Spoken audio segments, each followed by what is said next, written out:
huku nje. Akiwa weak, huu mwili unabebwa na kupelekwa kule itaenda. Mdomo unapelekwa, unaamrishwa kusema kile unataka, kile utasema. Haleluya. Unapata Mkristo hapo katikati ya vita 24/7. Bwana Yesu asifiwe sana. Lakini wakati huyu mtu wa ndani amejaa, tukiomba Mungu atutie nguvu kila uchao, wewe ukiamka ambia Mungu, nitie nguvu, nijaze nguvu. Hii nguvu itakupea hatua ya jinsi, yani uwezo wa kupiga hatua katika anga ya rohoni. Haleluya. Na utasaidia waliopungukiwa, maana you will impart the power that is in you to the empty people.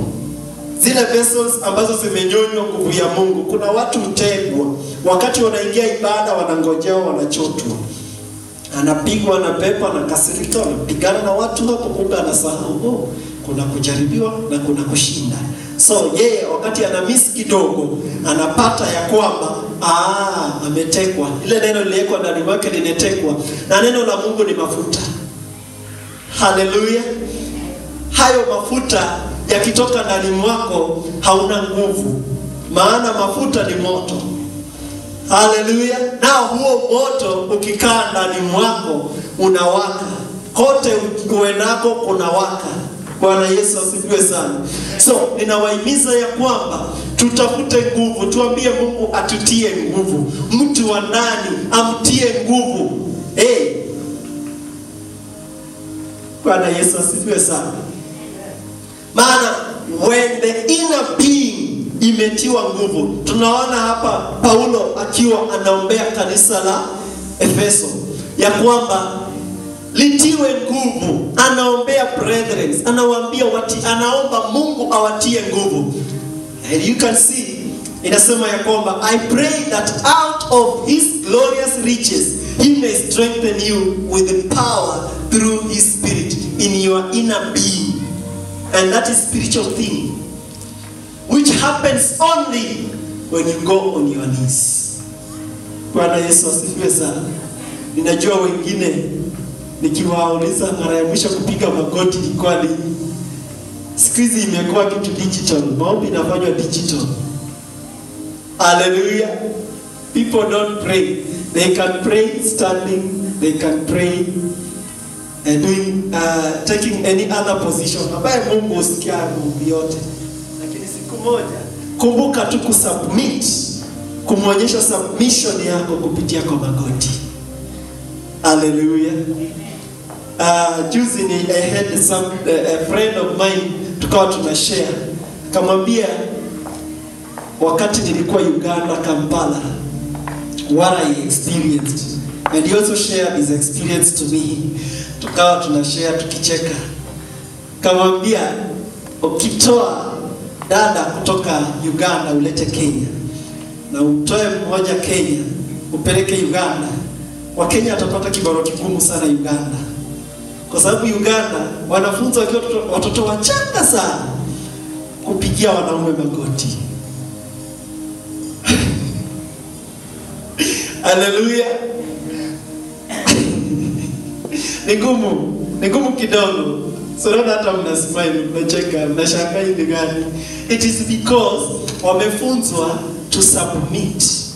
So submit to your husbands. Now your husbands wanaambiwa submit to the church. But now the way people understand this thing called submission is very different. Sasa Waganda wanaamini kusubmit ni kupigia watu magoti. Na mimi nami ukinipigia magoti na kuwekelea kofi. That is me now. Kuna wakati nilikuwa kazi, hiyo ni yangu sasa. Nilipoenda kazi, nikapata hiyo assignment ilikuwa moto. So wakati nimeweza kukamata jamaa, akanikujia kwa magoti. Maana sasa imebidi ni lazima aidha nimalize ama nichukue. Vitu ni ngapi? 2. Nao wataidi nilimwambia wewe yako kachukua yeye. Hata wakati nimeshikae anaanguka kwa magoti. And that is the first time nilipiga mtu makofi kirudia mara kadhaa, because kwa Mungu Mungu haniruhusu nipigiwe magoti. Ukipata Biblia kuna mtu wa Mungu, yeye aliona, ni Gideon ama ni nani, aliona an angel. Alipoona malaika akakimbia, ni Abraham. Akakimbia anataka kupiga magoti. Na akaambiwa ni inuka. So kuna vitu unaweza submit kwake kwa hii dunia na Mungu akakupiga mgongo. Haleluya. Naye Mungu akakupiga mgongo hivi. Kuna vitu kwa maisha yako vinakupiga pia mgongo. Kwa sababu maandiko yanatuambia ukimpata Yesu umepata vyote. Na naye wakati umemiss yeye, umemiss nini? Vyote. So let us understand the secret in submission to God. Na tujue jinsi ya kusubmit kwa Mungu. Ndio maana alitupea haya magoti ya kwamba kuna wimbo ambao unatuimbia mtumishi wetu, every tongue shall confess, every knee shall bow that Jesus Christ is Lord. When you sing that song, do you ever practice it? Even if you can't practice it here, spare time, practice it in your house or in your secret place, and the Lord will honor your prayers. Hallelujah. Hapo kuna siri, submission to His throne, submission to God. Na mtaona maisha yenu ikibadilika. Hauhitaji kuwa na mtu anapiga nduru mingi ama anatoa sauti akifanya kila aina. You need God alone. Na ukipata, when you do what is right, God comes automatically to your life. Na utangangana tena.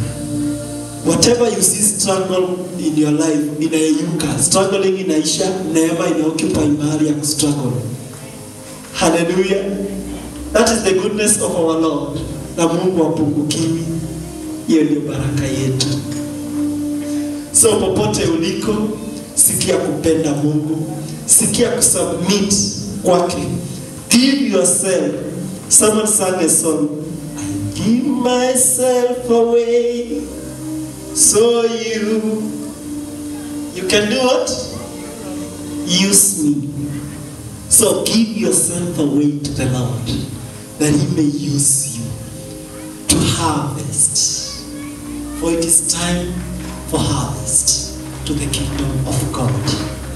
Bwana Yesu asifiwe sana. Tumakinike na Mungu atatujaa, atatusaidia. Nimesema tuombe nini? Atupe nini? Nguvu. That He may give us strength in the inner being, inner person. Mtu wa ndani wetu tumfanyie kazi. Basi tukiomba hizi nguvu zitatujia, naye kupungukiwa haitakuwa sehemu yetu, bali tutakuwa tunaenda tukibariki watu.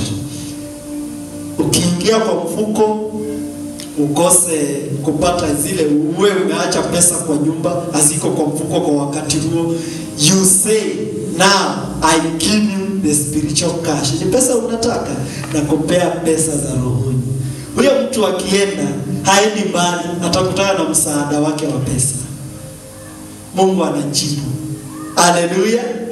So there is a secret in submitting to God on our knees. A secret katika kuombea mtu wa ndani. Maana akiongezeka anakupa usemi. Akipungukiwa huko ndani, mwili unapata usemi wa kukupa kinywani mwako. So mwili ndio utaongea sana na utakuingiza katika mitego mingi, na hiyo ndio sherehe ya mwovu. Tuepuke mitego kwa kujaza huyu mtu wa ndani. Ajaye Roho wa Mungu anene ndani mwetu. Wakati tunasikia ni kama tunataka kupungukiwa, kuna wimbo utatumwa. Usikie ukiimba huo wimbo. Na ukitafakari kuhusu wimbo Mungu ama Roho Mungu ameachilia ndani mwako, ni an answer to your prayer. Hallelujah. Mtaona maono, visions. Mungu ataachilia vision kwa sababu mtu wa ndani ameconnect na Mungu. Huyo ndiye anatuconnect na Mungu. Huyu akipungukiwa huko ndani, humo ndani, the inner being akipungukiwa, hatuwezi connect na Mungu, tuna connect na dunia. So tuna feel dunia sana kuliko Mungu. Now the presence ya dunia itatujaa. Lakini wakati mtu wa ndani ni mwingi, ameongezeka, amenenepa huko ndani, si lazima uwe na mwili kubwa ndio mtu wa ndani akuwe mkubwa ndani yako. Naweza kuwa mdogo sana, lakini uko ndani umenona. Yaani ukitokea huko mbingu inajua hapo kuna mwanangu, hapo kuna mtumishi wangu, hapo mafuta yangu yanafanya kazi. Basi Mungu anabaki kutoa ushuhuda juu yako. Kila sehemu unaenda kunazaa ushuhuda, na utukufu unamrudia nani? Mungu. Hallelujah. So natamani sana tuwe watu wa kutafuta hizi nguvu. Tulifunzwa last Sunday kuhusu kufunga na kuomba. Hiyo ni njia moja ya kujaza huu mwili moto. Hata kama utafunga 1 hour, mwambie Mungu nimejinyima kila kitu. Kama utafunga lunch time, kama utafunga asubuhi mpaka lunch, ufungue jioni ukule. Hiyo ni kufunga na unatolea Mungu sadaka. Na wakati unafunga, omba. Have prayer items. Na ikiwezekana wakati kama unajua wengine nyinyi profession yenu, wengine ni walimu, we spare time, enda jitenge, enda maombi. Ingia sehemu ya maombi, jifiche, tafuta Mungu. When January comes, you'll be glowing in the glory of God. Amen. Na kesho yako itabaki uko na usemi wa kukomandi kesho yako. Now when the inner being amepata nguvu, unaweza tabiria anything ikafanyika kulingana na vile Mungu anataka, na vile wewe umetamani ama na tamanio la moyo wako. Amen. Sibarikiwe sana. Tusimame. Nataka ujiangalie na uambie Mungu kitu kuhusu your inner being. Najua kuna wale mnatamani mjazwe humo ndani, wengine mnatamani uinuliwe sehemu, wengine mnatamani upanuliwe mahali katika mtu wako wa ndani. Ambia Mungu akuongeze nguvu. Go before the Lord. Go before the Lord. Mwambie Mungu ninakuhitaji. Natamani unijaze, natamani uniangazie neema yako, mtu wangu wa ndani, maana ni wewe tu tamaa yangu. Baba, katika jina la Yesu, ni wewe tu tunakimbilia asubuhi ya leo. Ni wewe tunakuabudu asubuhi ya leo. Ni wewe tunakiri wema na fadhili zako Bwana. Maana wewe unadhihirika kwetu wakati wote. Baba, hakuna siku tumepungukiwa tukiwa na wewe, lakini tunakosa wakati Baba tumekuondokea. Maana katika kukuondokea tunaona mara nyingi, Yesu, tukiwa Baba tumeacha vilivyo vyetu. Twatamani uwe nasi Bwana. Twatamani utuinue Jehova. Twatamani uhuishe nafsi zetu. Twatamani utuangazie neema yako. Tutie nguvu Baba, mtu wetu wa ndani hajae moto wako Bwana. Mtu wetu wa ndani Baba azungumuze neema katika maisha yetu. Baba ukamtumie Bwana. Baba tukanae mbele zako, maana wastahili dadi. Wewe ndiwe tamaa yangu asubuhi ya leo. Nakupenda Bwana, ninakuabudu. Wastahili Mfalme. Pokea sifa katika jina la Yesu. Baba, katika jina la Yesu tunanyenyekea mbele zako asubuhi hii. Asante kwa neno hili umetulisha kwa ajili ya ibada ya asubuhi, ya kwamba Baba tutetee mtu wa ndani. Roho wako akatusaidia kuelewa siri iliyo Baba katika kujenga mtu wa ndani. Yesu, tutie nguvu asubuhi ya leo. Ni ombi letu ya kwamba Baba umtie mtu wetu wa ndani, our inner being, that ya kwamba ikawe na nguvu, tukajae your power.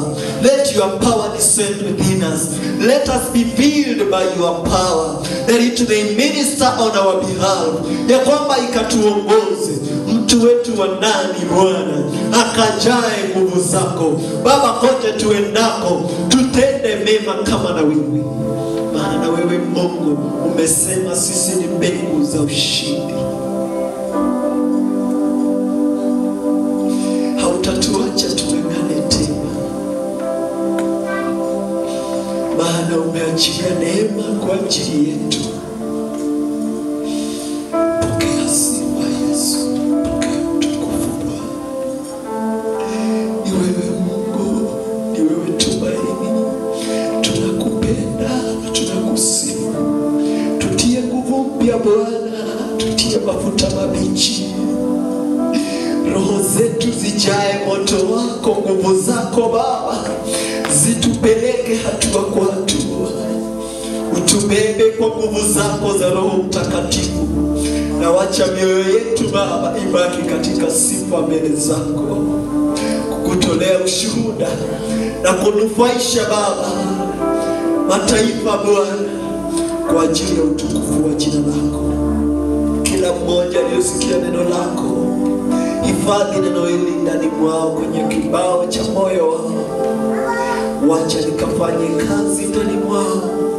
Wasaidie na wawezeshe Bwana kutafuta nguvu zako na kujaa Bwana, maana Baba wakiteka nguvu zako hawa watabaki wakiwa salama.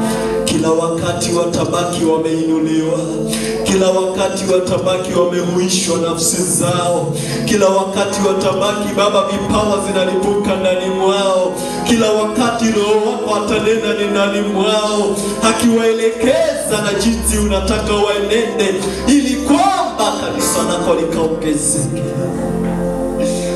Mwema, tutende mema, wafadhili wanao kutana na mahitaji ya mioyo yao kulingana na uwezo na utukufu wako Bwana. Na ni katika jina la Yesu Kristo tunaomba na kuamini.